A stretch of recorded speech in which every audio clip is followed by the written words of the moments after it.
On our humble orchard, the sun rises again. Quite a day we have ahead. Another minute to hold everything in, then to let out every tear that could be shed. On this quiet morning, we hear you say goodbye, and then never look back. No matter how far you have gone, remember you can always come back home.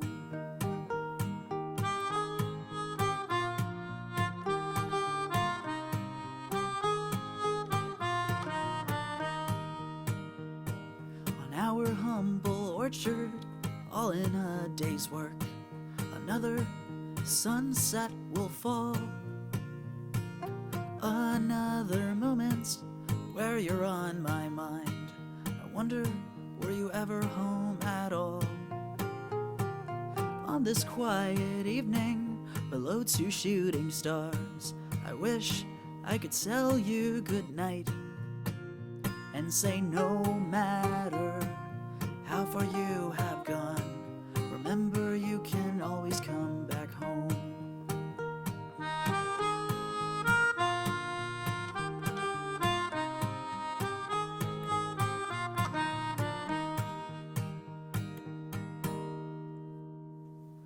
The break of the daylight, I hear the rooster crow, attacked by the morning rays. The sun follows you as you ran back home. You sure brightened up our day. I've heard it many times, but now I understand when they say home is where the heart is.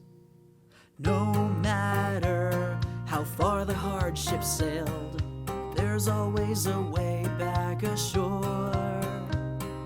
No matter how far you have gone, remember you can always come back home.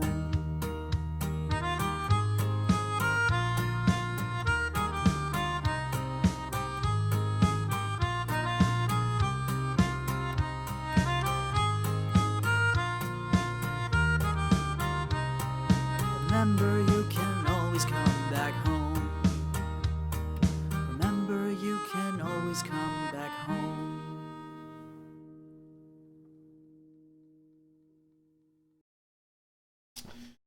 Hello everyone!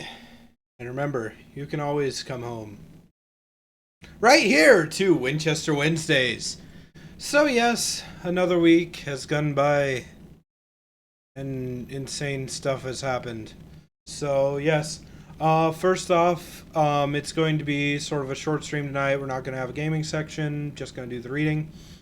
Because there was, because there's some crap going on with my school that I have to be at class by 7:30 because my fellow classmates quite literally planned it that way because I always complain about how early class is. And they're just like, well, let's have it early so that we force him to get up early because he shouldn't be doing anything other than college. And I'm just like, well, sorry, that sucks. But anyways, yeah. Also, I've started up my night welding classes, so yeah, I don't get out of class till like 6:30 at night. So, yep.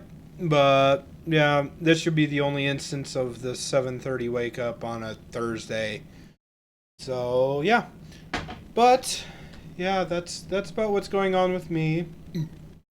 So we're going to have sort of a shortened stream. But even though we're having a shortened stream, doesn't mean that the call is going to get any smaller. So, without further ado, let me introduce you to the call! Hello, call. I was stupid. Hello, call! Hello, call! Hello! I hit the wrong damn button. Yes, we saw that. So, and this has been the Tech Talk here on Elements of Harmony. oh god. So, anyways, let me start off by introducing my lovely co-host, Crazy Match Captain. Things are on fire. The YouTube API might have gotten attacked by some of that, but everything is gonna be fine. I'm sure of it. Just let me start more fires. More fires. Let me start the fires. Alrighty, and next up is our wonderful fic editor, Double R Forest. I would like to take this moment as a moment of silence for the testicle that I lost last week. Alrighty. Wait, Lance Armstrong? Oh, but and by the way, Oh, and by the way, the YouTube stream is now working on the main page. So yes, just had to wait about like 5 minutes for that to actually go. Anyways, next up we have our lovely casting director, Forrest Rain. I've heard the screams of the lost testicles being taken away, far away from Double R. I've heard them say we wanted to make children. Well, no, I never wanted children. But instead we got incinerated in a medical clinic. All right. If they are deer testicles, they're not very expensive. They're apparently under $1. And on that note, on to our wonderful game planner, Skyrays, who doesn't have her job this week. I heard that Double R Forest wanted both removed, but there was a bit of an accident. Alrighty! And next, on to our lovely Twitter poster, Larsis! I think that what happened was my goldfish distracted the doctor by accidentally eating Sydney. Okay, and next up is Sora, who I pray to God I can trust not to go and make something about the testicle. How are you doing? Hi.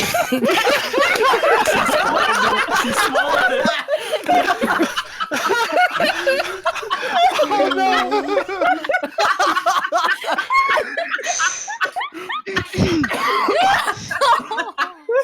My child. I ran up 2 flights of stairs. I'm out of breath. But hello. Yay!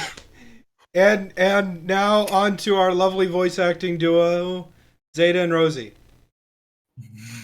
You know, I was wondering if, Double R had that thing happen because something was waiting in the bushes for him. Waiting in the bushes of love. But it wasn't love. No, it just knocked me right off of my feet. Was it a weird chicken woman duck thing? No, I don't think so. At least. You sure you This didn't happened use overnight. I Mr. don't know, Speeder? man. We had to change the boards. Sorry, I needed it for the black market because sometimes they're kind of expensive. I mean, what? And I'm assuming Zeta will say something at some point. Hi. There we go. Rosie's keeping him tied up in the closet except for his speaking points.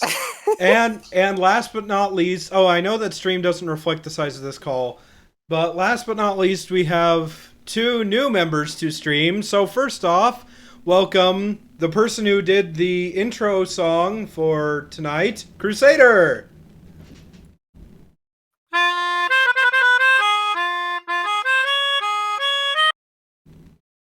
Hey!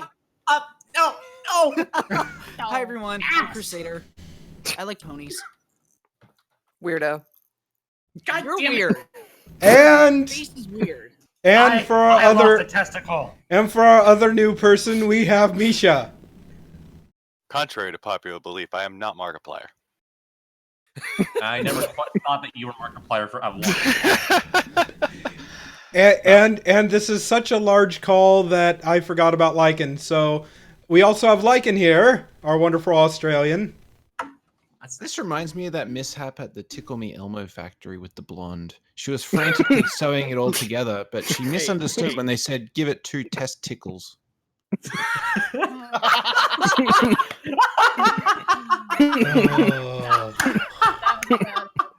That That was Man, worth waiting for. You've been bottling that in the whole month.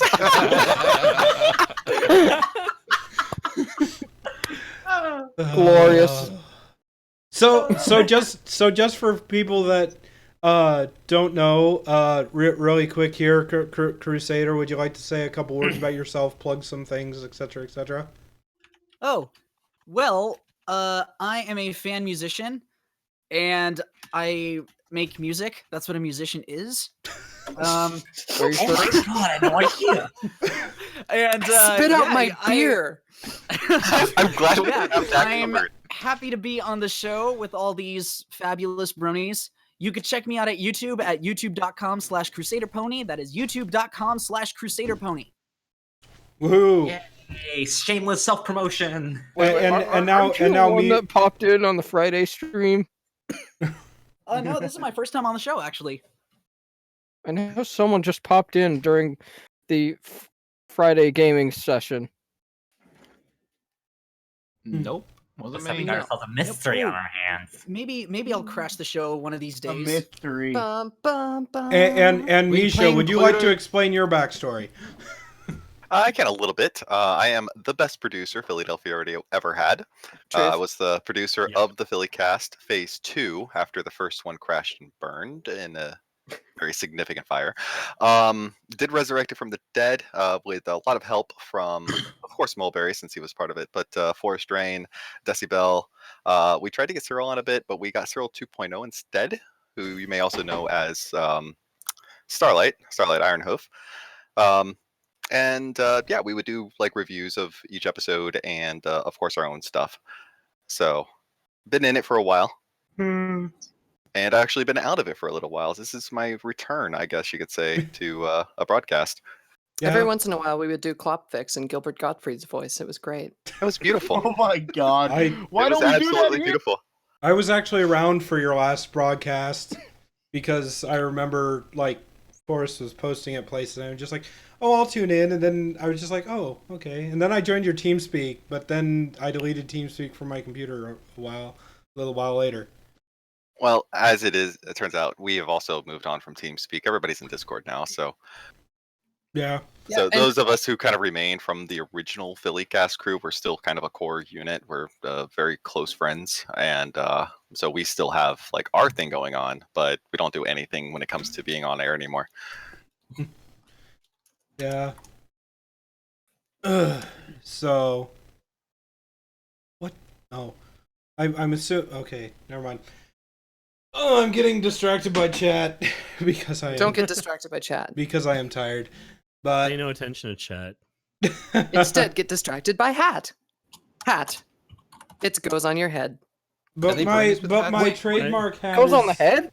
But my trademark hat is 200 miles away. I've just been having hats hang from my belt all this time. Are you telling me they go on the head? Hats apply directly to head. Oh. Apply directly. And Misha writes it in the chat at the exact same time. Thanks, Misha. We're on the same wavelength. We are. Typical Philly Cast again.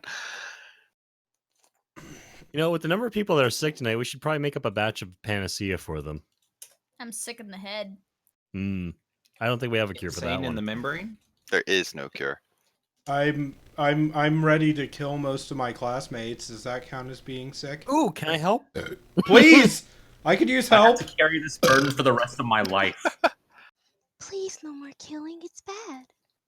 Oh. But killing is what helps us evolve. Survival of the fittest, man. But Sora, I have the perfect place to hide the bodies. It's just outside of Wickenburg, Arizona. You go past the airport, you take the third turn. If you've hit the box canyon, you've gone too far. I also heard Double R Forest has some room too. Oh my god. What? He's got skeletons in his closet. Who have you been talking to? Well, my goldfish, but that's beside the point. Oh. Hey, you mind if I? Hey, I want to offer your goldfish a free vacation. I think he deserves it. What do you say? Oh, and just so that everybody's aware, my other co-host Orange Shirt Guy is in the IRC chat now. So yes, so everybody say hi to him, even though he's not in the voice chat. He's doing an excellent job of co-hosting. Yes. Yes, he's doing an excellent job of existing in the chat. Hey, orange guy. With the shirt. No. It's orange shirt guy. Get it right. Yeah. Orange Have guy to shirt. mention the shirt. But for today only, he's changed the orange shirt into a camouflage shirt, so that's why he's hidden. Yeah, no. You gotta remember, he's orange shirt guy. If he was orange guy, he'd end up being Donald Trump. Wait. It's an orange camo. Wouldn't you see And that? So I think what Winchester's trying to do is get the stream started. Well, I mean, Larsis, are you ready? Yep. Larsis is born ready. Larsis has his beer open. He's ready. Red leader ready. I have my Coke. Red 5 standing by. I thought that that'll keep you awake at least. Green leader ready. Green 3 standing by. Oh, certainly not. The force will be with you. This is Alicorn Eternal Dawn, currently in orbit on Arc 3 sunward.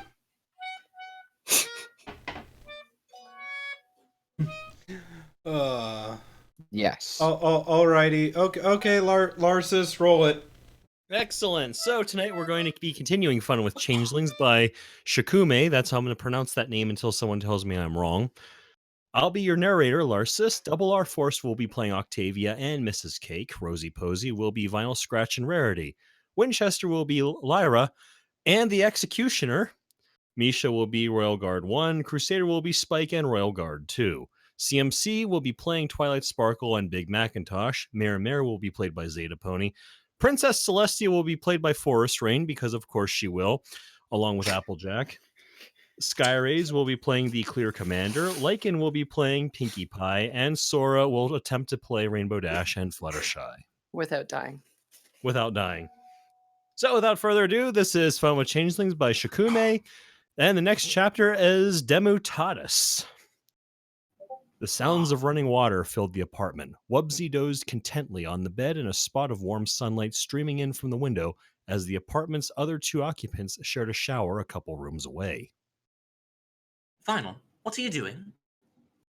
I want to try something. Just don't squirm and let me get in position. Wait, Final, I don't think this is safe. One of us is going to slip and... See? I told you to trust me. That's not bad, right? Final, where did you learn... Just shut up and enjoy it, Tabby. That's amazing. Don't stop. Oh, Celestia, that feels incredible. I don't plan on stopping anytime soon. Not with that look on your face. Well, Octavia's bones wafted through the apartment, thick, heavy, and sweet, like fragrant honey, as Vinyl tended to her under the soothing stream of hot water. Final, I'm getting close. Shh, don't talk. Just enjoy it. Octavia did just that, making a mostly vain attempt to stifle herself.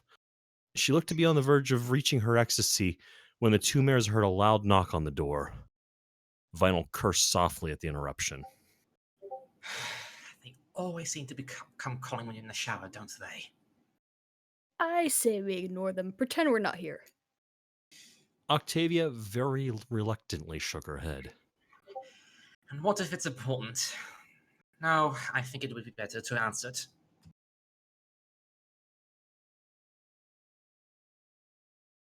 Ah, crap. One moment. Octavia shut off the water and pulled the shower curtain aside and was just about to step out when Vinyl put a hoof on her shoulder. Wait.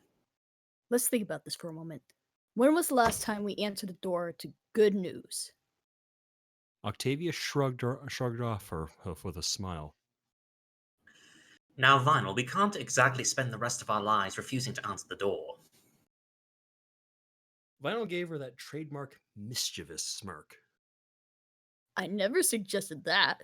I'm just saying we should spend the rest of our shower refusing to answer the door. The knock came again, louder and more insistent this time. Octavia hurriedly towed off and exited the bathroom, followed closely by Vinyl, who was still dripping slightly. Octavia opened the door, and both of them stared in surprise at the mint green pony currently occupying the doorstep. Lyra? Octavia barely believed that the mare currently standing before would want to have anything to do with her after the events at the Clear 3 days prior. Hello, Octavia. I came to apologize. What you did for me made me see just how mistaken I was. I know now that you're not a changeling, and I'm sorry for accusing you. Octavia's jaw dropped. If you'd asked her that morning the list of the 10 most improbable things that would happen in Ponyville that day, Lyra coming to apologize would have been listed just under Fluttershy slaying a dragon and Celestia descending from Canterlot in radiant glory to do the chicken dance in the town square. I was wrong. I thought carefully about everything that happened. Once I figured out there was no way you could have fooled the detection spell. You really are. Well, you. Octavia was about to speak when Lyra interrupted her. I also figured out that if you're not the changeling, you must know where it is. Lyra gave a nod and 4 royal guards walked up to take their places on each side of her. The guards stood menacingly beside Lyra, and one of them turned. Are these the ponies? Yup. The red stallion walked into view at that moment. The second guard cleared his throat. This stallion claims to have spoken to the two of you while you were in the presence of a changeling. He stated that he found you in the presence of one Carrot Top just after the attack on Canterlot and spoke to her at length. He later spoke to Carrot Top and was informed that she was still in Canterlot during the time period in question. Carrot Top has confirmed this testimony. This is sufficient evidence to search your home for changelings forcibly if necessary. Octavia was shell-shocked, and Vinyl defiantly glared and pawed at the ground as the 2 guards marched into their home without invitation, and began thoroughly searching the living room, opening closets and cupboards, and inspecting every inch of possible hiding space. Lyra hurried to Octavia. Octavia, if you can hear me right now, I need to thank you. It never occurred to me that the changeling might be mind controlling you. After you got me removed from Clear, I had to think about it very carefully, and I finally came up with the solution. If you hadn't got me expelled, I would never have thought of looking outside of town for proof. I want to thank you for fighting back and giving me that clue. Octavia gaped in utter astonishment. Lyra, you don't understand. Wumpsy isn't like the other changelings. She's nothing like the ones that imprisoned you. I swear, you're making a huge mistake. Don't worry, Octavia. It will all be over soon. We'll put an end to the changeling, and its spell will be broken, and you'll have your mind back. Having finished searching through the living room, the guards began to search the adjoining rooms as well. They searched the bathroom first, but quickly moved on after finding only towels there. Then they opened the door to the bedroom and walked inside. Octavia and Vinyl shared a panicked look a moment later. There was a distant sound of a minor struggle, and Wubsy, vainly disguised as Carrot Top, was dragged out of the bedroom between them, looking terrified and confused. Vinyl and Octavia moved as one, blocking the path to the door. You can't take her. I won't let you. She wouldn't harm a fly, and I'm not going to allow you to just drag her off in chains. The guards seemed to expect this reaction. Don't worry, ladies. Your feelings in the matter are most likely due to changeling mind control magic. Once she's been safely dealt with, you'll have your minds to yourselves again, and you can go about your lives in peace. With that, they roughly forced their way past the mares and back out onto the street. Octavia turned desperately to Lyra. Lyra, please! You don't know her like we do. You're persecuting an innocent creature who has never done anything to hurt any pony. Lyra grimaced sympathetically. Oh, my poor Octavia. I know what you're going through. It's so hard having another mind forced onto yours, hearing their thoughts and being powerless to resist their will. Don't worry. I'm here to free you. Lyra motioned to the 2 other guards who were waiting outside the door. Take these 2 into custody. Please, don't hurt them. With the changeling in control of them, there's a good chance they might try something to allow her to escape. You just need to restrain them until the changeling is dealt with. The guards stepped forward, and one of them took hold of the nearly catatonic Octavia. The other guard had a bit more trouble with Vinyl, who fought and bucked furiously, but eventually he was able to wrestle her to the ground and restrain her. Lyra and her two guards led Octavia and Vinyl out of the apartment, heading in the general direction of the town square. I know you're angry now, but you'll thank me for this once the changeling is gone. Lyra explained as they walked, her voice almost apologetic for the rough measures she had to resort to, even though it was for Octavia's protection. Soon you'll be safe, Octavia. That's all I want here. I want you to be safe. We were perfectly safe until you showed up. Every time you show up, things just get worse. If I were a different pony, I could really grow to hate you, Lyra.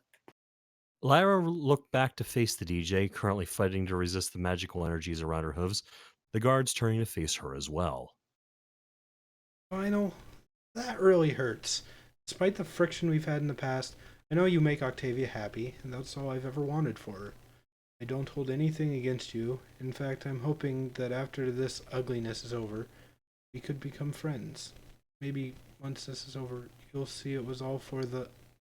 Lyra never got to finish that sentence as Vinyl recognized her opportunity and took it. With Lyra and both guards facing her, she pushed power into her horn, causing it to light up in a blinding flash. Lyra shouted and dove to the ground, expecting something more violent than a bright light, while the guards shielded their eyes from the flash. In the split second that their focus waned, Vinyl turned her magic on the restraints and was able to force them to dissipate. By the time the guards were able to see again, Vinyl was rushing through the gathering crowd. Go after her! I'll stay here and make sure nothing happens to Octavia. Go! The guard who had been in charge of Vinyl nodded and took off in hot pursuit of the tricky white unicorn. Vinyl, what's wrong? Vinyl rushed up to her breathlessly, pushing through the crowd that was quickly growing in number. You don't know? Lyra showed up with the royal guard and they just dragged Bubsy off! Oh, Celestia, no. No pony came to me with it. Each of the clear leaders have the authority to mobilize the guard. Lyra must have gone to Colgate and given her some sort of evidence. Yeah. She showed up with Big Mac. Apparently he got to talking with Carrot Top and realized that she had been in Counterlot when we ran into him.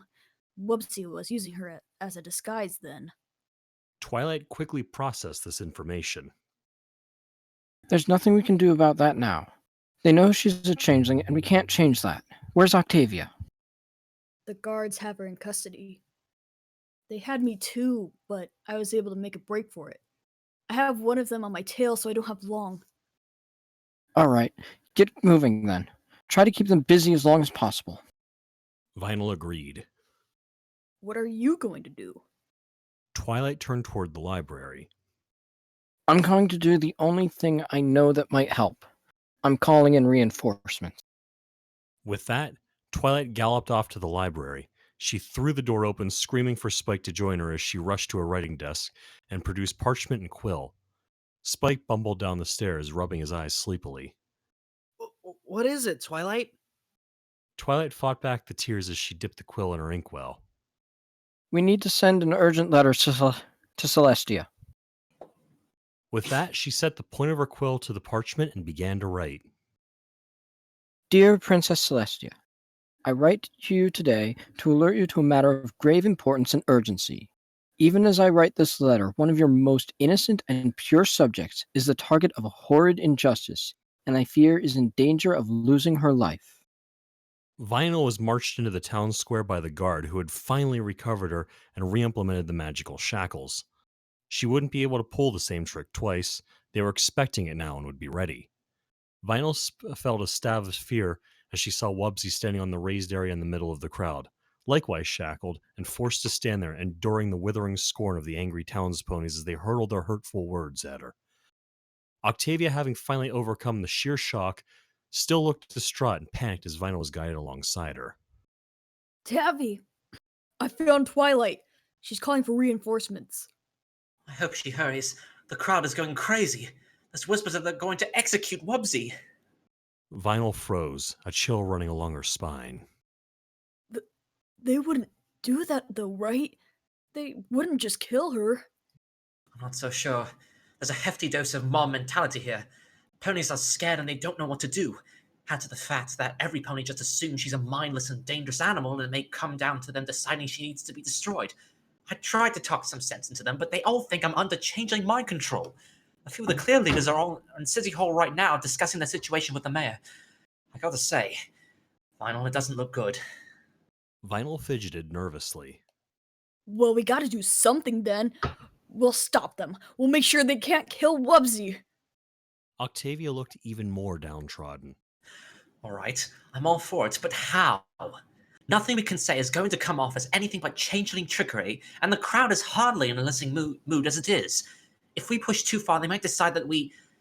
No, I can't think about it. It's too horrific to think that way about our friends. At that moment, the doors to City Hall opened, and the mayor walked out into the square, followed by 3 of the clear leaders in their brown vests. She cleared her throat, and the crowd fell silent, waiting to hear her decision. After hearing the situation presented to me by the clear leaders and contemplating it carefully, I have come to the conclusion that this creature presents a real and sizable threat to this town and its inhabitants. As mayor, it is my duty to act in the best interest of this town and its safety. To that end, I have granted the clear team discretion in this matter to do as they feel best. They have elected to destroy the changeling. A sudden cry of triumph erupted from the crowd, completely drowning out the shrieks of horror from the 2 ponies amongst hundreds. The changeling in her shackles was led up to the center of the square, and the crowd parted to allow the clear leaders to approach it. They walked up to the changeling with solemn purpose, lowered their horns. Vinyl and Octavia made a sudden synchronized lunge towards her in a desperate attempt to stop the execution, but several guards piled on and wrestled them to the ground before they could even take 2 steps. Vinyl hit the dirt of the road and felt the weight of the guards settle on top of her, pulling her front hooves behind her to keep her placated.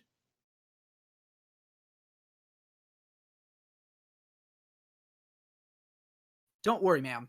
As soon as the changeling is gone, you'll be free, and it'll all be over. Vinyl bucked and struggled, hoping Octavia was putting up just as much of a fight. Through the gaps in the crowd, she could see the executioners with their horns glowing lethally. Not like this.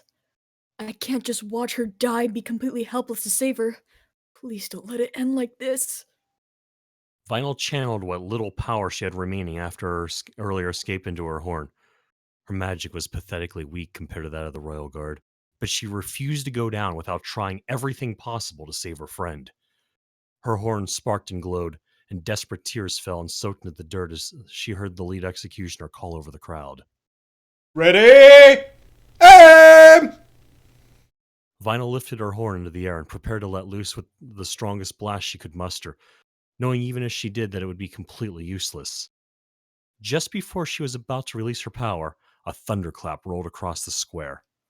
The crowd jumped and looked towards the direction of the peal of thunder. A strong voice, with ancient power and authority, echoed through the town, the sheer volume making the thunder sound weak and impotent. Stop this at once! The entire town turned in awe and dropped to a kneeling posture as Princess Celestia strode with purpose towards the assembly, her eyes glowing with unimaginable power. The crowd allowed her and her companion, an extremely satisfied-looking purple librarian, access to the town center. What is the meaning of this? The clear second-in-command stood and stepped forward facing the princess. We have located a changeling in town, Your Highness. The mayor has granted us discretion in this matter, and we have decided that the changeling must be destroyed. The stallion didn't flinch as Celestia turned her icy glare to him. To end the life of another creature is no small matter. It is not to be taken lightly. I trust you have sufficient evidence of wrongdoing if you have chosen to kill this being. It is a changeling, one of the ones responsible for the attack on Canterlot. It poses an imminent danger to the ponies of this town. What more evidence do we need? I think that was supposed to be 2 lines.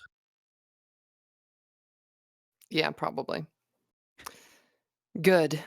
I'm very glad to hear that. If you have a well-rounded case against this changeling, you should have no issue presenting it in a fair trial. The stallion looked indignant. And who would you have preside over this trial? Are you going to be the judge? Celestia slowly shook her head. No, I shall take no part in the trial other than to lend weight to its final judgment. Twilight looked up at her in shock. Princess, you're not going to be involved with the trial? But I thought you would. Celestia dropped her voice so as not to be overheard and spoke to her protege. Now is neither the time nor the place to discuss this, Twilight. I will explain myself at the library, but for now you just need to trust me. Twilight hid her distress and listened as Celestia continued. There must be an impartial judge to rule on this matter. Ms. Mare, I have known you since you were but a foal, and I know no pony more committed to justice and law. I ask you now to lend us your incorruptible judgment in this matter. The mayor stepped forward. It would be my honor, Your Highness. There should also be some pony to present the charges against the changeling. Who will stand for the prosecution? I will. Lyra stepped up to join the clear team. This changeling represents a threat not only to my town, but to a close personal friend of mine. Very well. Lyra Heartstrings, you shall stand for the prosecution. And now there must be one who will stand in defense of this creature. Who will defend the changeling? Twilight could hold her tongue no longer. I will. The librarian glared at her teacher as she trotted over to the shackled changeling. I believe this changeling is innocent and deserves the chance to prove it. I want to defend her. As you wish. Twilight Sparkle will stand with the defendant. The trial will take place in City Hall in 1 week. And further, I would like to propose an alternate punishment. If the changeling is found to be too great a threat to this town, I humbly suggest that she be banished from Ponyville, rather than killed. Twilight, please come to the library so we can discuss this matter further. Vinyl and Octavia, having been released when Celestia appeared, rushed up into the center of the square as the crowd dispersed. They went to Twilight and embraced her, Vinyl's tears dripping onto the mayor's purple coat. Thank you, Twilight. I was so terrified. I thought we were going to lose Wubsy. Thank you so much. It's not over yet. Things here did not go as well as they should have. And now I aim to find out why. And with that, Twilight left to follow Celestia to the library, leaving Vinyl and Octavia to comfort Wubsy while the guard detachment Celestia had appointed the guard to change to guard the changeling watched carefully. Twilight and Celestia walked in silence. Celestia walked with her eyes forward, focusing on the library in the distance, while her student cast furtive glances up at her. From time to time, she felt the strange silence between them stretch like an eternity. Celestia was hiding something. There was a reason she hadn't put a stop to this right then and there, and Twilight meant to find out what it was. As soon as the door to the library had closed, Twilight turned on Celestia. What are you doing? You're asking a town full of paranoid ponies to decide the fate of the very object of their fears? They're going to murder her, and you're saying you're not going to do anything to stop it?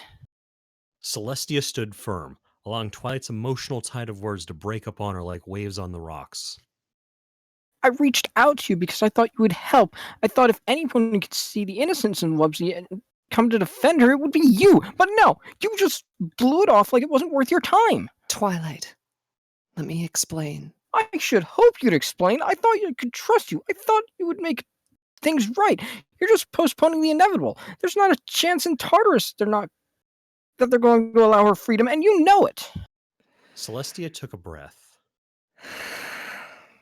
Twilight, you have to understand, if I stood in defense of Wubsy, there would be whispers.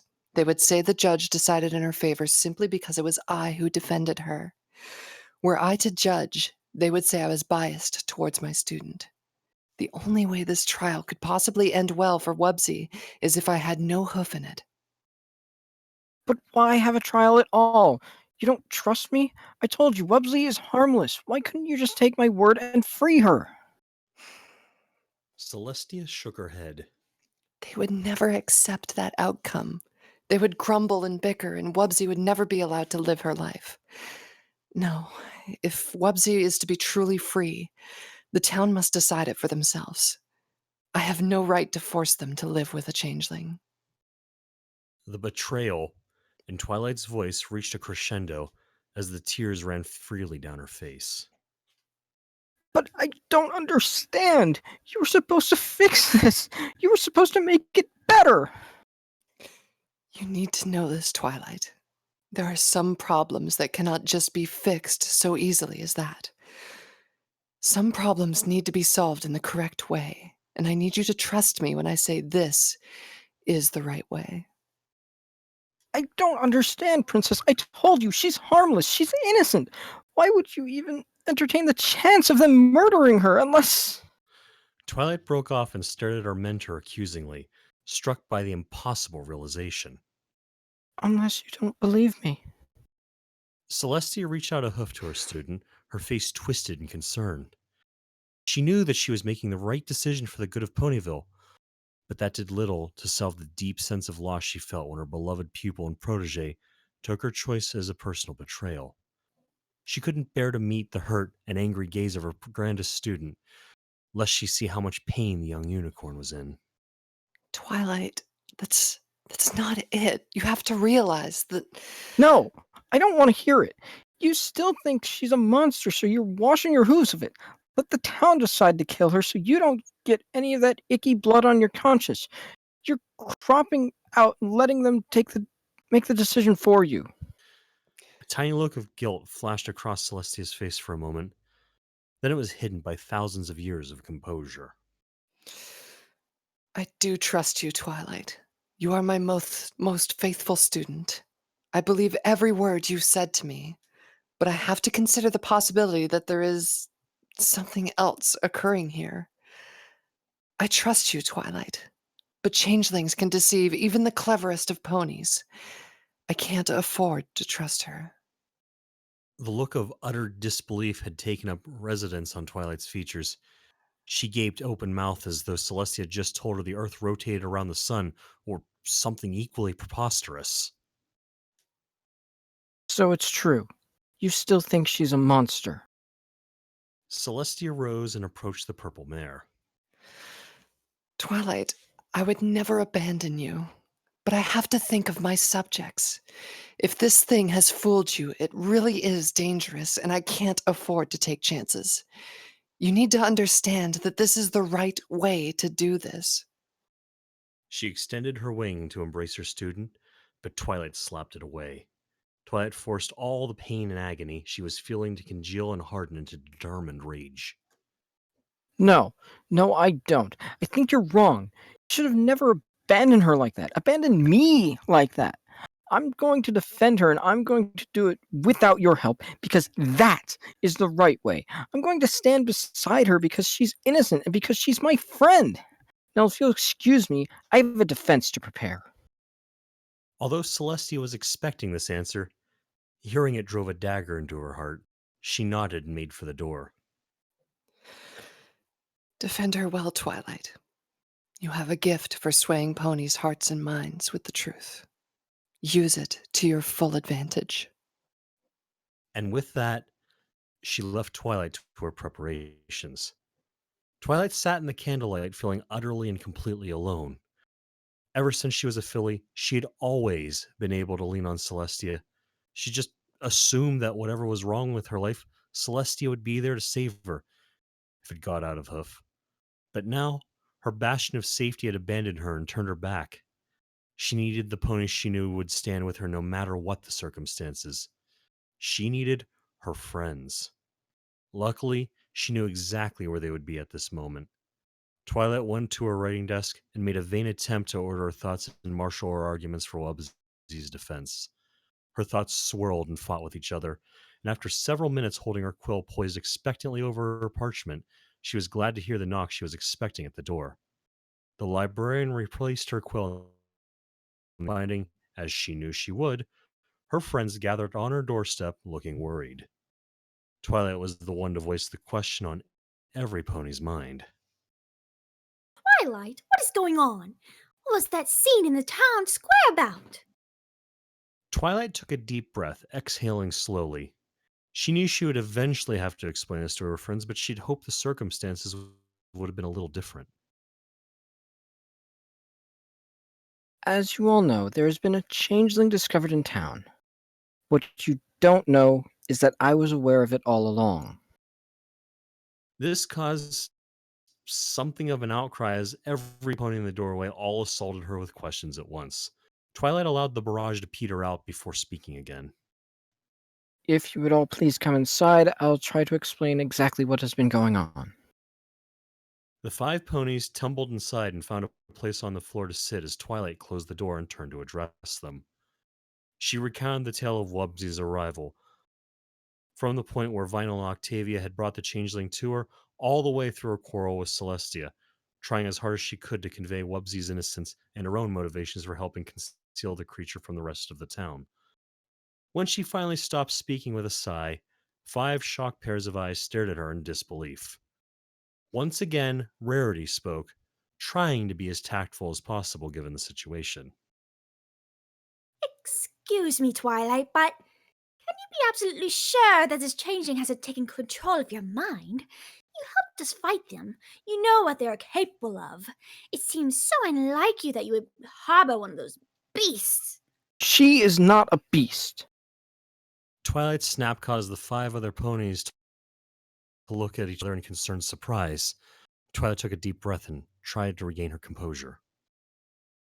That changeling is one of the sweetest, most innocent creatures in Equestria.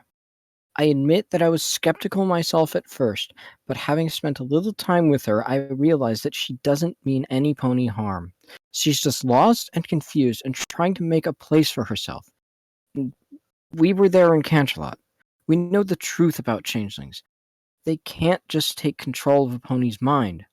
Only the Queen was able to use mind control magic. It's just paranoid rumor. Final and Octavia have been living with her for months, and nothing bad has happened to them. There's no reason to judge her for what she's done because she hasn't done anything. Yet. She hasn't done anything yet. But I wouldn't trust a changeling as far as I could throw one underwater. If you ask me, she's biding her time until she gets the opportunity to strike. But if that were true, she would have gotten to Final and Octavia already. It just doesn't fit what I've seen. There's more to her. I know it. And I need you to help me prove it. This isn't like you, Twilight. Pinky sounded serious enough to draw the attention of every pony in the room. I mean, geez, you were all up in a huff trying to prove my pinky sense didn't exist because you couldn't see any proof that it did. Now you want us to make this leap of faith because you have a feeling this one is different?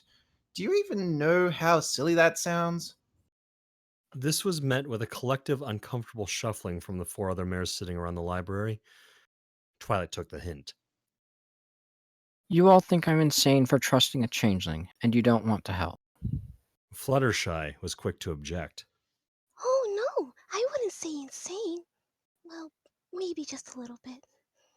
The demure Pegasus trailed off, trying to find a less offensive way to describe it. Taken in.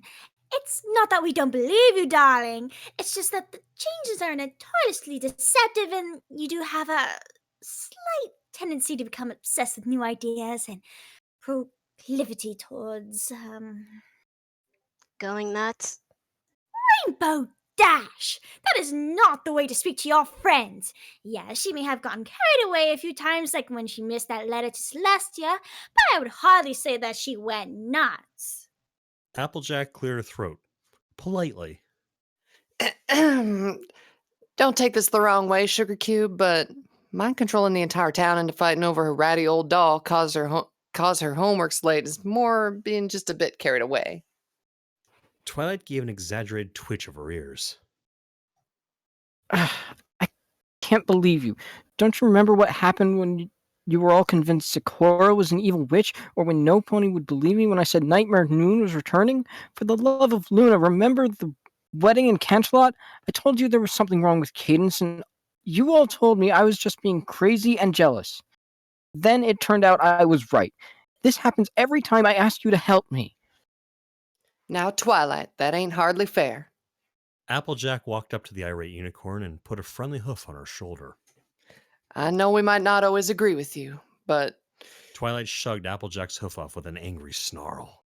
You never listen to me when it's important. It's always, oh, let's all ignore Twilight. She's just being crazy egghead. Well, I'm sick of it. That's not the way friends are supposed to act. Applejack's eyes narrowed, and her voice turned stern. Now look, Twilight, I understand you're mighty upset right now, but... Besides, the only reason we're in this mess is because your foolish brother helped Lyra find Wubsy. What's a Wubsy? The changeling. She has a name. She's not just some mindless animal. She has feelings and thoughts. Her name is Wubsy. By the time she finished, Twilight was shouting in Pinky's face. Rainbow groaned in her hooves. Ugh, she's going all crazy on us again. I'm out of here before she decides to stop. Blech. I'm out of here before she decides she needs to stop time or whatever. Fine, leave. I didn't need your help anyway. Maybe you can go find another nimbless cloud called Cloudsdale or give a name to some big dumb rock. Rainbow grumbled something less than friendly on her way out of the library. A second later, Rarity stuck her nose in the air indignantly. We swore we would never speak of that.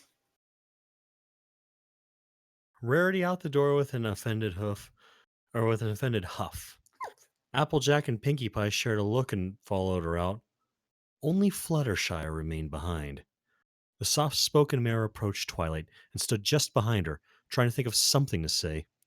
Twilight spoke first, sensing her friend's presence behind her. Her voice was cold and distant, as if she were speaking to a stranger instead of one of her closest friends. You don't have to explain, Fluttershy. There's no need to apologize or make excuses. I understand. Fluttershy stood rooted to the spot for a few moments, still feeling the need to explain herself.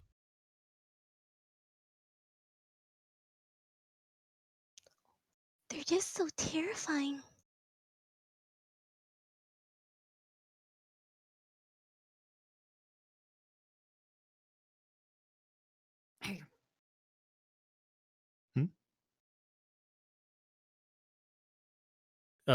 She then drooped her head and followed the rest of her friends, leaving Twilight to her work.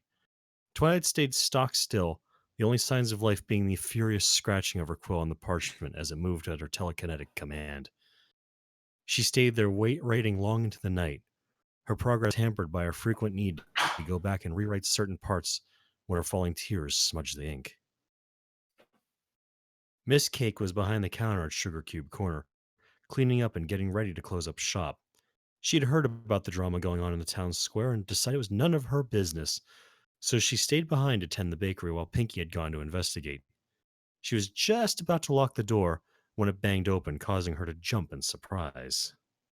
The nerve of that mare! She outright attacked me with something she knew would cut deep.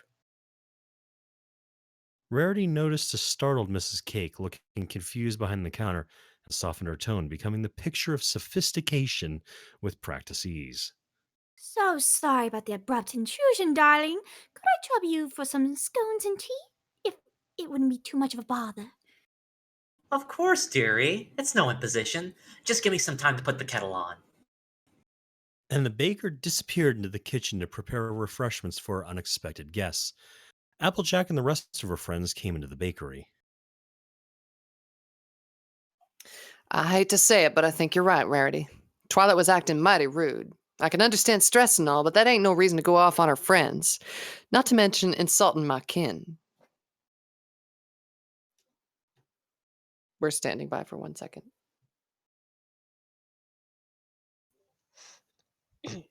You got that right. She's seriously going way too far. I mean, we come over to check on her because we were worried, and she treats us like we're the bad guys? I'm starting to think maybe that bug has gotten to her. Yeah, she was acting pretty grumpy. Then again, we weren't exactly at our most understanding either. If you ask me, that changeling is influencing her and turning her on her friends. We can't get rid of that bug soon enough for my tastes. Oh yeah, get rid of the bug and Twilight would snap out of it. Rainbow Dash hovered a couple feet off the floor, boxing in the air.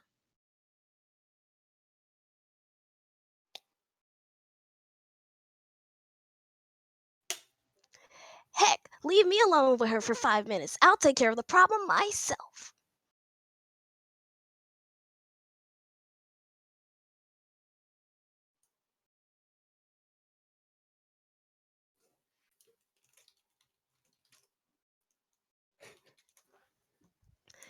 Rainbow Dash, how could you ever suggest such a thing? You sound like these ponies in the town square. You really are suggesting you'd be willing to kill another creature with your own hooves.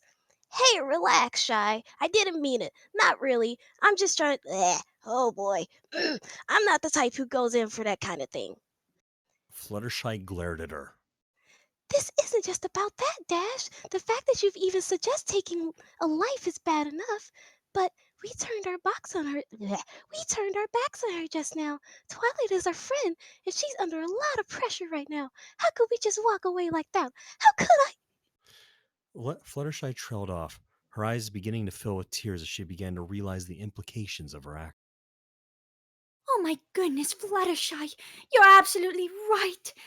I just don't know what could have come over us. Here, Twilight is trying to defend the life of some pony the entire town is already willing to execute, and all we could think of is our own petty concerns over bruised pride. Oh, I feel so ashamed of myself. All right, that's well and good, but you're all forgetting something here. What if the changeling really has gotten to her? Are we really gonna help set her up free? Rainbow Dash, think this through. If Twilight really is under a spell, then I'm sorry. Then that's all the more reason for us to be there. We need to be watching for any signs that Twilight isn't herself. And who knows? Us just being there for her could give the strength to break free. We owe it to her to be there in her time of need. Rainbow Dash deflated, slowly drifting back to the floor. Okay, you're right. We kind of did leave her hanging there. I've been pretty rotten about that ever since we left, but I was just so sure that she was wrong. Rainbow Dash hung her head dejectedly. Some element of loyalty, what the word's that? Some element of loyalty I turned out to be. It's not too late to fix this. I ain't gonna let my reputation as the most dependable pony in Ponyville just be an empty title. I say we head to the library and apologize properly. Hear, hear. Rarity agreed, followed shortly by the rest of the ponies in the room. Right, off we go then. No time to waste. The five friends stampeded out the front door, dead set on making sure they preserve their friendship, come hell or high water. Here you are, dears. Miss Cake entered the foyer of the bakery again, a fully loaded tea tray and a platter piled high with scones balanced precariously on her back. Tea and scones, enough for 6. I hope you don't mind if I join. The baker looked around the empty room. Hello? Rarity? Pinky? Any pony there? Minutes later, the five ponies arrived at the library, panting from the exertion of running all the way there. Ooh, the lights are out. I thought for sure she'd still be awake. Maybe she's working downstairs. She tried the door, but it wouldn't budge. Locked. Guess she really did go to bed. Rainbow Dash was in the air in an instant. Don't worry, I'll get us in. She pulled back and rushed to one of the higher windows, meaning to barrel her way through, but was stopped short by a blue aura that engulfed her tail. Rainbow Dash! She's rather upset with us as it is. Do you really think the best way to start off our apology is breaking into her house in the middle of the night? Just trying to be helpful. Rarity gently lowered her to the ground. I know, dear, but smashing windows most likely isn't the best course of action at this time. Anyway, I think it'd be a good idea to give her the night to cool off. Maybe we should come back and make our apologies tomorrow. This was met with agreeing nods from the rest of the group, and they all headed off towards Sugar Cube Corner once more, Pinky giving the door a suspicious look before she departed. Dear Celestial Dash, I could feel the knots in your tail. Would it kill you to run a brush through it now and then? I'll have you know, I take great care of my tail and mane. I have to keep it streamlined for words. Aerodynamics, after all. I use every single tip in the Wonderbolt's official biographies. The two of them bickered over proper mane care all the way back to the bakery. Dash, if it will help, I will set aside an hour 3 times a day to make sure your mane is properly groomed.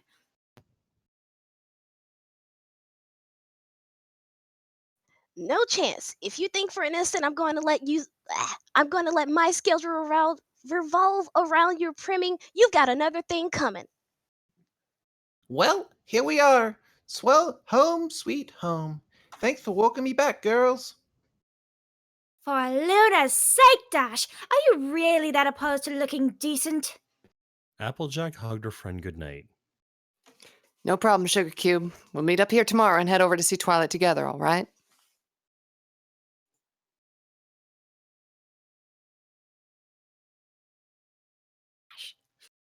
Standing by. I think Sora's dying.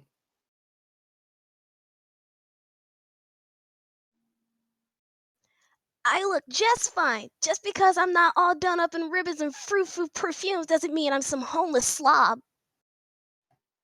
Sounds good. See you tomorrow. She repeated the hug with Fluttershy, and the four of them headed into town to disperse to their own homes. The last thing Pinkie heard before she shut the door was Rarity shouting. A broom does not count as a brush! If you're using a broom, you're not brushing your mane, you're sweeping it! Pinkie chuckled at their antics and then turned heading to bed, passing Miss Cake, who was nibbling scones and sipping tea. That's an awful lot of scones for one pony. If I were you, I'd think about sharing that with some pony. What a novel idea, Pinkie. I'll be sure to remember that next time. Pinkie headed for her room and climbed into bed, but after a few minutes of tossing, couldn't seem to find rest. Her hind leg was tingling and keeping her awake, and she knew it could only mean one of her friends was coming. Quit it! You're all mixed up. My friends just left. You're getting your signals crossed. Her leg, of course, did not reply except to sustain the tingling running through it. Pinkie gave up and crawled back out of bed again, walking in circles around her bedroom and trying to work out the phantom sensation. She was rather surprised when she heard a small tap, followed a few seconds later by another. She looked around the room, searching for the source of the sound, and eventually narrowed it down to her window. Something was tapping against it. She walked to the window and pulled it open, and was immediately hit in the nose with a small rock. Ow! A deep, pleasing baritone followed the rock through the window. Sorry. Mackie, is that you? Pinkie rushed to the window and peered into the darkness below, able to make out the shape of the large stallion in the dim light of the town. Yep. It's a little late for you, isn't it? Yep. So, why are you here so late? Oh, is it a guessing game? Oh, goody. I love guessing games. Okay, let's see. You're here because you're hungry, and you're hoping I have some cupcakes to spare. Nope. At this rate, she'd be guessing until morning. Pinkie furrowed her brow in deep thought.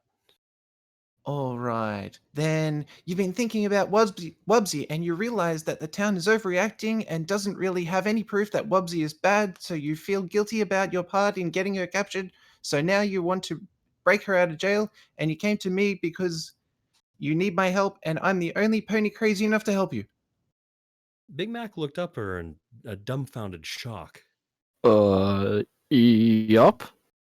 Pinkie beamed down at him. Really? Wow, that was a long shot. Okay, I'll be right down and we can start scheming. This has been the fourth section of I'm your host, Larsis, and we thank you for tuning in to great performances here on Winchester Wednesdays. Yay! Yay! And You're doing holy okay, shit. Sora. and Wow. holy shit. From what you were sounding like at the beginning of stream, you pulled that off amazingly well. Yeah, Sora there. Sora, no shoutouts, go to bed now. No, I am staying up, okay? I have a math test tomorrow at 11 a.m. And Bed if I don't get now, this done... go. Bed, go. Sora MVP. Sora, go to bed or you're grounded for a week, okay? No, I seriously gotta stay up and study this math test though. Rain, she's your daughter. At Tell her to least go to bed. get My child. something to drink because I can hear your throat crying. I have a drink next to me. That's why I kept having to hold on because I had to take a sip just so I can do that dry huskiness that she has. Get hot water and honey. Put a little bit of lemon in it. It's Oh, perfect. dude, I've been telling you, I've been chugging that for 3 days now. Sora, Whiskey. get yourself some dextromethorphan and go to bed. Oh my god. I need some of that right now. Whiskey or Okay, dextromethorphan? okay, so everyone, what I'm going to do is I'm going to brew up some panacea, and I encourage you all to do it too. It's a really simple recipe. You need 2 lightning bolts of Zeus Julienne, please. You need 1 kilogram of ambrosia from the table of Athena that you crush into a fine powder. You also need 1 liter of the red sap of the elephant tree and 2 liters of Canada dry ginger ale. I got like a I was thing about to of- write all of that down. I have you a thing combine- of like cayenne pepper and a friggin' bottle of vodka. Does that work? I don't want to do that. The last time we tried using that instead of the ginger ale, well, it's hard to explain, but Thailand happened. In any case, but in reality, though, isn't there something that you need to grind with Thor's hammer? yeah, the ambrosia. In reality, though, I did have a friend from Serbia that her mom used to make up a thing sort of like that, where it was like whiskey mixed with what was it? Usually it's chili powder or some kind of. Yeah, it was like chili Yeah. powder, and like there was a couple of other things in there, and it's like it tasted like shit, but you just like knocked it back like a shot, and like you were perfect the next day. That's Oh, a I hot remember toddy? my grandma telling me something about that. So I know Pinkie Pie in real life, and I know this because she was able to sustain herself for a month on donuts only. But when she gets sick, she drinks an entire bottle of whiskey and is fine about 2 days later. Me, normally when I get sick, I go to Cracker Barrel and order about 2 breakfasts full of stuff. And then I get so damn full, we're pretty sure there's just not enough room for the cold anymore, and it just leaves. But Larsus, is it this Pinkie Pie? Or is it this Pinkie Pie? Yes, no. No, Yes, this one. no, it is Maybe. this Pinkie Pie This who one, tell you please. how to make Yes. banana crepes in gulag. Yes. So bringing things back to the actual fic, damn, shit's gotten heavy. real, and it's like. It's so good though. Like I did not expect this. Like when we started this fic, I'm like, all right, whatever, it's cool. It's gonna be a one-off, whatever. And then like the more that we do this fic, I'm just like, oh my god, this is so good. Yeah, The title is literally though. "Fun with Changelings." You'd think it'd be something upbeaten. Yeah, no, like I'm heavily emotionally invested. Like I was doing Celestia, and like when I finished my lines for Celestia, I had to like mute my mic and just be like, and shake it all out because. I think this is about the fourth story that we've had that's been really emotional like this, and I think this is either the first or second one that I feel that we are actually like it's actually truly getting the emotion across, because the last one, Yeah, I had that was to fun. pre-read through this just so that I would know the amount of emotion I would have to put in because I thought Twilight was mostly going to be a side character in this fic. No, Surprise! Yeah, but good job, CMC. Like that was so good. Like you did. We played off each other pretty well for that. Yeah, I can tell potentially the next one's going to be big for me, so I'm going to have to do a lot of pre-reading for that one. Yeah. Actually, the next one should be the last one for this spec. Oh, It's gonna be long though because there's like a really short chapter that's like 1,000 words or something like that, and then there's like an 8,000 word chapter. No, it's 3,600, and then the next one's like 7,800. It's gonna be about 10,000 words. Jeez. 10,000 words, but after we edit it down, it'll probably be around 8. Yeah, I mean, we are getting rid of a lot of the he said, she said stuff. The annoying thing is when I'm reading that fast and trying to convey the emotion, I know I misspoke at least 5 words. Oh, I did way more than that, so you're good.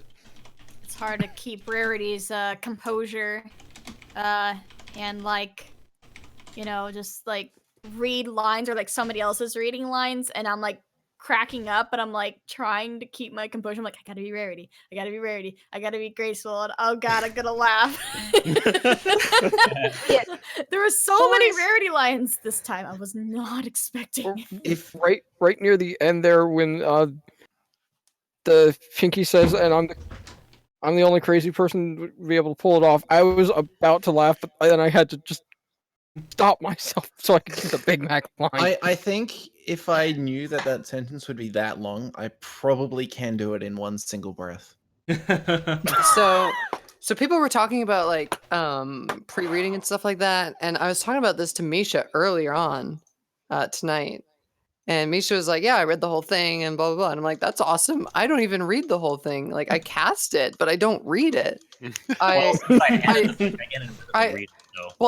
cast parts based on like either knowledge of pre-existing parts, people that have done these parts before, i.e., Lycan and Pinky is just fucking fantastic. But when it actually comes to like doing these things, like I'll read bits and pieces of it, but I actually like the surprise of just hearing it for the first time when we're doing it. Yeah, same actually. That's sort of the thing that got me started, because the only fic that I actually read through the entire thing that we actually read on stream was the first one that we did. Actually, the first one, and then another one that I've been trying to work on, which actually I might now have exposure to people to help me with that. Ooh. Yeah. But anyways, so yeah, and that was the first one we did. If anybody remember, Tokoi probably remembers it. The good old playing with your heart. That was the first one that we did, and yeah, that was the only one that I've actually read through entirely beforehand. But yeah, I remember that one before I was ever on the stream. Yeah, that was, yeah. And actually, update on that. I know we haven't updated on that in a long ass time.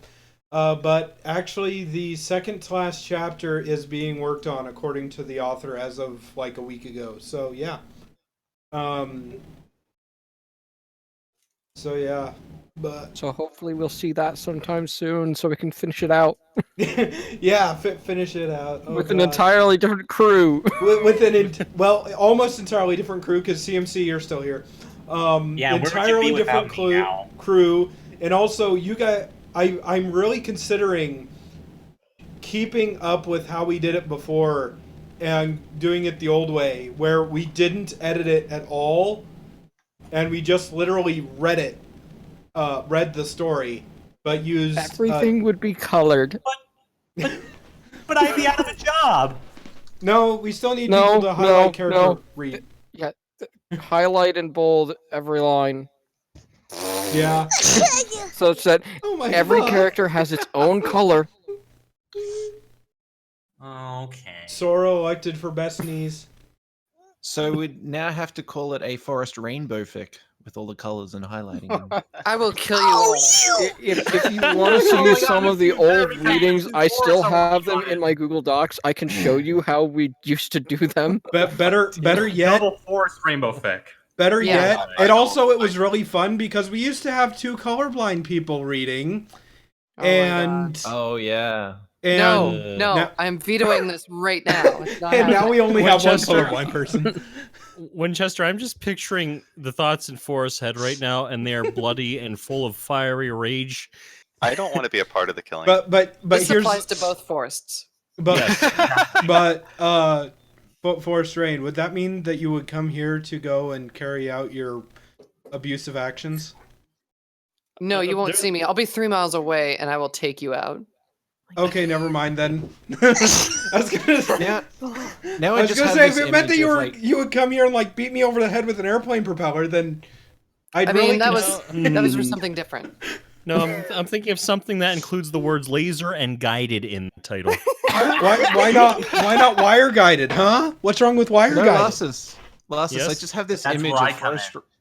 I just have this image of Forest Rain in the distance, like brandishing this massive big axe, going charging 3 miles. Just going, You know what? I wouldn't put it past me. We have an axe. It's not big, but we have an axe. So Either where would that, the or other if it's forces fit into all this? either that, or if it's called Forest Rain driving a Zamboni to try and run him down. By the way, I'm just picturing this, combine those two, Forest Rain on a Zamboni with an axe, and it's gonna be like a Mel Brooks production because Winchester's gonna be sitting on a back porch drinking something that resembles coffee, sweet tea, and not noticing this happening. Yep. Well, I mean, fucking 3 miles away, you just have me sitting on a Zamboni going, And I'll be out on my back porch in a rocking chair with my shotgun across my lap, just going, "What the hell is going on out there?" and it's just like a cut in of like me like screwing with the gear lever on it. I'm like, where the frick is third gear? Why does this thing only have 2 gears? Why does it only go 3 Congratulations, kilometers an David hour? Tennant. You don't know how to get to third gear. Oh my god, it'd be like that one scene from Monty Python, and like the person just keeps coming, and they're like watching there. It's like, who's that? And he just keeps grunting. It's like, is he gonna get in here? And then bam! Rain, you need to clarify. Is it true that it is every Canadian's dream to drive a Zamboni across Saskatchewan? Yes. Awesome. See, I can just imagine Larsus choosing Clint Eastwood to be Applejack. Oh God! No. My problem is that I wouldn't want that because I want whoever to be able to also have Applejack's singing voice be Reba McEntire. Yeah. I mean, it's Clint Eastwood, but then when he sings, it sounds like Reba. You talking to me, punk? On another A true friend helps a friend in need. No, you'd have to have the raspy voice. It's like, a true friend helps a friend. Like I feel like you're gonna ask me to go down to the store and pick you up some Virginia Slims. Stop it. A true friend helps a friend in need. Friend will be there to help them see. Oh God! Now what I'm picturing is My Little Pony, a prison music. A true friend. Rosie was trying to say things. Rosie. I was gonna add one more thing about this whole fic. I think I need to start pre-reading because that first opening scene threw me off so hard.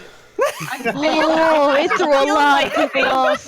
Turning red. Oh. I was like, "Oh my god, am I really reading this right now?" Just for future notes, Double R, the next time that you see something like that in a fic, alert us because we may decide to go and do a little bit of editing in that section. Okay, I mean, you told me you read the story before, so I assumed you maybe remembered. No, I said I didn't read the story before. Winchester was just saying racy he's only ever romance. read once. I've only ever read one fic that we have done on show. I read. You mentioned there was like something about like there's like some like racy romance, like when we were talking about this fic in the beginning. Yeah, I probably racy was romance, not pornography. I was like probably reading like the thing. Yeah, Okay, I almost left. I It was couldn't when handle we- it. when we started the reading, I remember I looked at the title and then suddenly, I read some of the lines and I'm like, oh, it's that kind of fanfic because it's called Fun with Changelings, and I'm like, oh, we're doing that. I mean, no. So I predicted that when the knock on the door happened while Oxy and Wub and the pony were like doing it, I thought, oh, maybe a changeling is gonna be there, and then they're gonna have fun with the changeling. I don't want to be part of it. Oh my god! No, I was I don't. Winchester never told me that this was that type of fanfic, and I almost left, but I'm like, I can't leave. This is literally rated T on here. I'm looking at it right now. Hold It's on. rated T. Hold on a second. Hold on, Fun Crusader. with changelings. Crusader, you let's just do a role play here. So Crusader, you are Vinyl or Octavia. Pick one, and then you hear this knock at the door, and it's like. That was a very glassy knock. And then you walk up and you open the door, and it's like, hey, did somebody order a pizza? Okay, so anyways, get on. Because somebody ordered the pizza with extra No, long you need salami. to do it like it's a bug. You gotta do it like it's a bug. Okay. Can I get some If it was extra topping? Octavia answering the door, she'd be like, "Oh my, I'm afraid I don't have any money to pay you." So We can figure out some other way of payment. So just getting on to what Crusader was saying with him like finding out what kind of fic it was and leaving. When I heard that at the beginning, I was like, "Oh shit, we're gonna have another Fritzy situation," because I remember the one fic that I actually read through. I didn't remember any cuss words or vulgarity, and I remembered it being almost completely clean. Except for one chapter, and I didn't think we were reading that chapter that night. And so I invited Fritzy on, and he's just like, well, I don't want to read anything that's vulgar or like any pornographic stuff. And I'm just like, oh, don't worry, that this what we're reading here is so nice and sensible and everything. I mean, you could read it to your grandmother. And he's just like, okay. And then it ended up having basically the same thing as tonight in it, and it also had like 4 or 5 swears, and he hasn't been back since. He had the main lines too, just to let you know. One of the things that we're talking about in the chat right now for people that are listening or, watching this later, is for a lot of us, like, that wasn't that bad, to be honest. Like, there's worse things that could happen in a fic, and these two are in an established relationship, and, like, everything was pretty tastefully written. Yeah, I'm not gonna lie. It's a good thing. This was rated T. This is a rated T story. And if you've seen a James Bond movie, you've seen something more graphic than what this fic displayed. The funny thing was, I forgot to tell like people that I was doing this. So before the show, I was like, "Oh, I should send my mom the link." And that's the first thing you would hear. I never did that. It's a damn good thing because she knew that was. Oh my god, it's a good thing. That's how I didn't send her the link. Oh my god! Well, as was mentioned earlier, my background was the Philly cast, which was we had a disclaimer that aired before we went on there for reasons, and came to our knowledge later that Decibel's dad would tune in and listen to the stream. Oh, good old Steve. But he thought it was hilarious. So that's the difference. Like he was totally for it. He would listen to it at work. He would listen to the podcast. Well, that just proves he's a dad, okay? and we would be talking about the most not safe for work stuff imaginable sometimes. And one time Mulberry totally talked about California, and I lost my shit for like hours. Yeah, he had a rant against California. It was too much. He needs a pale and slate environment to live in. And California's way too colorful and upbeat. It is. According to Mulberry. Depends on where in California, but yeah. Like, if you're in Barstow, it's all just brown, and their claim to fame is they have the world's tallest thermometer, so... Quick interjection, because we do only have 3 minutes left, so we should probably get into shout-outs. Ah! Okay, we're done. Yeah, that's... I thought that was my job! Oh. Careful, Winchester. You're getting ousted, man. Well, fine. Anyways, there goes the rest of my stress from going and running this show. I'm now handing over the keys to the office. And see you later. Just kidding. But anyways. Wait. So I can start fires in the office now? Yay! No. Actually, I was handing the office keys over to Force Rain. All right, 2 minutes left. Let's shotgun this. Crusader, shoutouts, go. I want to give a shout out to my bro Selfie Pony and my bro Jeremy. Awesome. Crazy Mad Captain, shoutouts, go. Fires, explosions, and can I set the office on fire, please? Yes, later. Double R4, shoutouts, go. Wait, hey, let me do this. Okay. Want to take this shout out to the one testicle I have left that'll carry on my manliness from this day forward. All right, good. Larson, shoutouts, go. My shout's to Pope Hill's Birdomatic. It slices, it dices, it knocks their heads clean off, formerly known as the California. Lycan, puns, go. And if you call now, you can buy one and get one free. Misha, shoutouts now. Don't forget to tune in to the Philly cast Sundays at 9, 2 years ago. Zeta and Rosie, shoutouts, go. All right, fine, don't go. Sora, shoutouts, go. All right, great. Wait, I was gonna say shout out to Sora for coming on here. Bless your heart, girl. Oh my god. Zeta, Rosie, shoutouts, go. Thank you. That's all I was gonna say. Thanks for coming on here, Sora. Go You're such a- Patriots Sunday! Woo! Sports ball! Oh my god. and that. Sky just say sports ball. Yeah, can't wait to see you guys next week. Woo. 1 minute left. Sky Race, go. Shout outs to Shukume for that very, very Oh my interesting God. Back Oh away my from God. your mic, buddy boy. And for me, please. shout outs to headphone users, rest in peace. And Winchester, tell us what's coming up. Seeing as I don't have an updated list because I stopped updating that a while back, I'll just go and use my unupdated list that I stopped updating a while back. Redundancy, check. Yes, redundancy is redundant. So, anyways, beginning of the week, starting off with Sunday, we have Circuits Let's Play at 4 p.m. Eastern, and that is followed up by Mogul Dash's Music and Games at 7 p.m. Eastern. Monday is the Brony Show at 9 p.m. Eastern, and before that is the pre-show with Coal Dust. Hold. Did you say Mogul at 7? Because it's 8 p.m. Fine, it's at 8 p.m. Eastern. There we go. Anyways, Coal Dust thing is at 8 p.m. is also at 8 p.m. Eastern, but it is on Monday nights, and that is the pre-show for the Brony Show. And then the after party is at some point after till whenever CC decides to end. And then Tuesdays we have Coal Dust Gypsy Drawing Band. You can look for a link to his stream in the affiliate section down below, and that normally starts around 9:15 p.m. Eastern.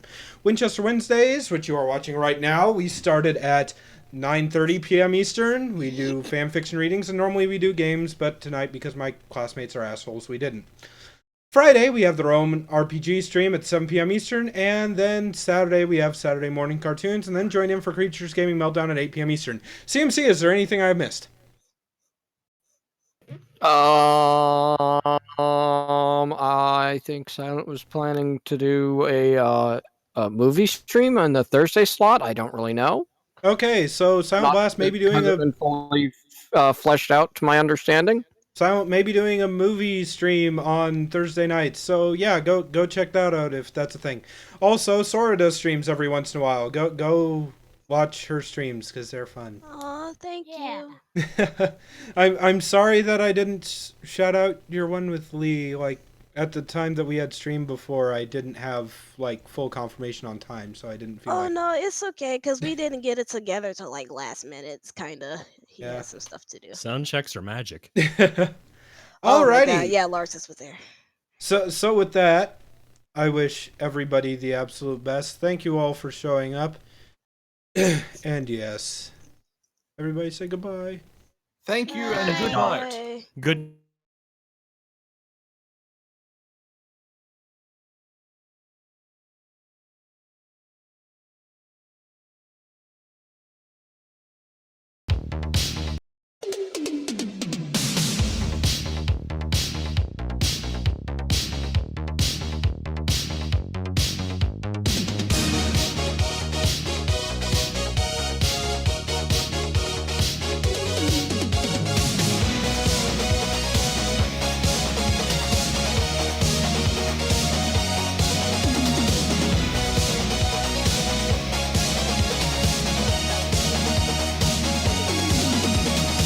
The little filly was all alone.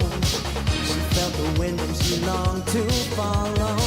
Her scrawny wings were too small, they said, and she would never ascend like others. But she looked up and she spread her precious golden wings, and in her heart there burned a fire. Then she took to the sky, rising, soaring, dreaming, burning. You'll never hold me back, the spirit of fire. I am invincible, I'm flying, and I am free. I'm never turning back, the spirit of fire. My dreams are all I need.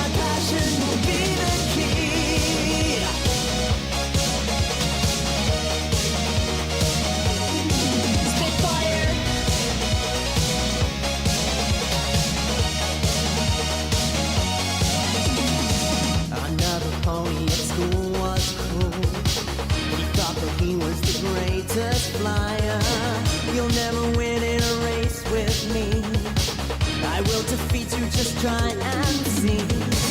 She felt no fear, and she walked up to the starting line, and in her eyes there burned a fire that she took to the sky. Rising, soaring, dreaming, burning.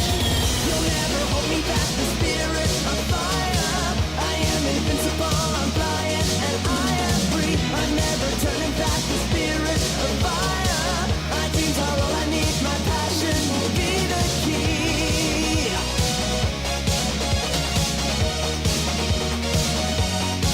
Spitfire.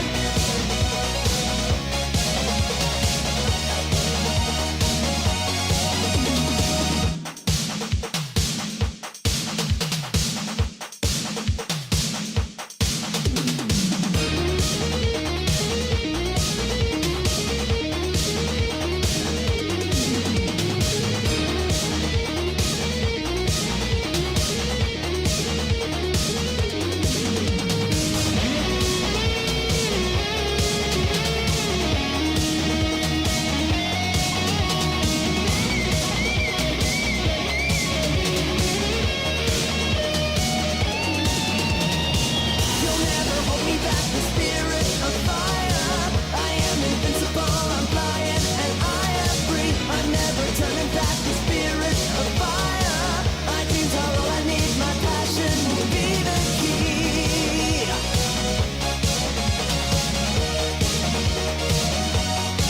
Spitfire.